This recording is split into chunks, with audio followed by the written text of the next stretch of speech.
ദൈവത്തിൻ്റെ അതിപരിശുദ്ധമായ നാമം വാഴ്ത്തപ്പെടട്ടെ. വചനപ്പുലരിയിലേക്ക് എല്ലാവരെയും സ്വാഗതം ചെയ്യുന്നു. ജെറമ്യായുടെ പുസ്തകം 20-ാമത്തെ അധ്യായം അതിൻ്റെ 11-ാമത്തെ വാക്യം. എന്നാൽ വീരയോദ്ധാവിനെ പോലെ കർത്താവ് എൻ്റെ പക്ഷത്തുണ്ട്, അതിനാൽ എൻ്റെ പീഡകർക്ക് കാലിടറി വീഴും.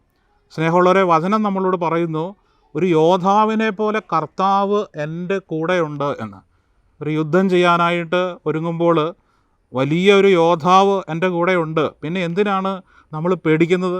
എൻ്റെ കൂടെ അത്രയും വലിയൊരു യോദ്ധാവ് ഉള്ളപ്പം ഞാൻ എന്തിനാണ് പേടിക്കുന്നത്?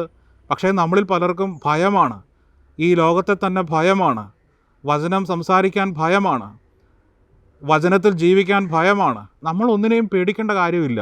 നമ്മൾ കർത്താവിൻ്റെ കൂടെയാണ് എങ്കിൽ, വചനമനുസരിച്ച് ജീവിക്കുന്നവരാണ് എങ്കിൽ, കർത്താവ് നമുക്ക് വേണ്ടി പൊരുതിക്കൊള്ളും, കർത്താവ് നമുക്ക് വേണ്ടി യുദ്ധം ചെയ്തോളും. സ്നേഹമുള്ളവരെ, നമ്മൾ ചുമ്മാ അങ്ങ് നിന്നു കൊടുത്താൽ മതി, കർത്താവ് നമ്മുടെ പക്ഷത്തുണ്ടാകും. അപ്പോൾ ആയതുകൊണ്ട് ആ യോദ്ധാവിൽ, ആ കർത്താവിൽ നമുക്ക് അടിയുറച്ച് വിശ്വസിക്കാനായിട്ട് സാധിക്കണം. ദൈവത്തിൻ്റെ അതിപരിശുദ്ധമായ നാമം വാഴ്ത്തപ്പെടട്ടെ.